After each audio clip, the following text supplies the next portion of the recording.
اور وہ آیت ہے ان اللہ وملائکتہ یصلون علی النبی یا ایھا الذین آمنوا صلوا علیہ وسلموا تسلیما۔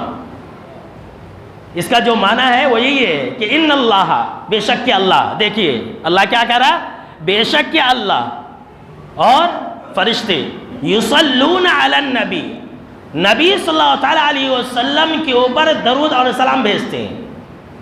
اللہ کا درود اور سلام بھیجنا کیا ہے؟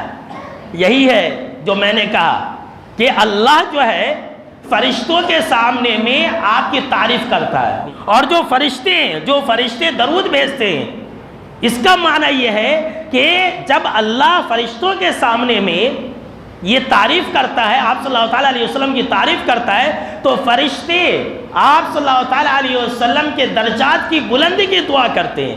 میں آپ کو کیا بتلاؤں میرے دوستو، یہ جو دیکھیے پہلے اللہ نے کہا کہ اننا، بے شک، یعنی ہر حال میں ہوتا ہے۔ پھر اللہ نے کیا کہا، یصلونا، یعنی کہ ایک مرتبہ نہیں ہوتا ایسا۔ آپ صلی اللہ تعالیٰ علیہ وسلم کا ذکر خیر اور آپ کی خوبیوں کا تذکرہ ایک مرتبہ نہیں ہوتا۔ یہ جو یصلونا کا الفاظ ہے، اس کے اندر ہمیشہ کا معنی پایا جاتا ہے۔ یہ عربی کے حساب سے میں آپ کو بتلا رہا ہوں، ہمیشہ ایسا ہوتا ہے۔ گویا کہ آپ صلی اللہ تعالیٰ علیہ وسلم کا جو درجہ ہے وہ حضرت آدم علیہ السلام سے کہیں زیادہ ہے۔ حضرت آدم علیہ السلام کو فرشتوں نے سجدہ کیا تھا، ہم اور آپ جانتے ہیں، اور یہ کہتے ہیں کہ حضرت آدم کی عزت اور شرف یہ ہے کہ حضرت آدم کو فرشتوں نے سجدہ کیا تھا۔ بے شک وہ بات ہے، بہت بڑی عزت ہے، تکریم ہے حضرت آدم کی، لیکن حضرت آدم علیہ السلام سے بڑھ کر کے آپ صلی اللہ تعالیٰ علیہ وسلم کا یہ درجہ کیوں؟ حضرت آدم علیہ السلام کو جو فرشتوں نے سجدہ کیا تھا، ایک مرتبہ کیا تھا، اور اس کے اندر اللہ شامل نہیں تھا۔ اللہ نے حکم دیا تھا تمام فرشتوں کو کہ تم آدم کو سجدہ کرو، اللہ شامل نہیں تھا۔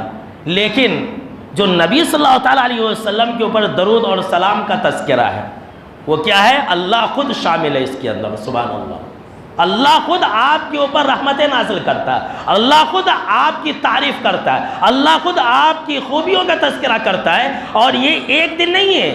حضرت آدم کو اللہ نے ایک دن سجدہ کرایا تھا، جبکہ جناب محمد عربی صلی اللہ تعالیٰ علیہ وسلم کے خوبیوں کا تذکرہ اور فرشتوں کے درجات کی بلندی کی دعا کا سلسلہ یہ قیامت تک چلتا رہے گا، سبحان اللہ۔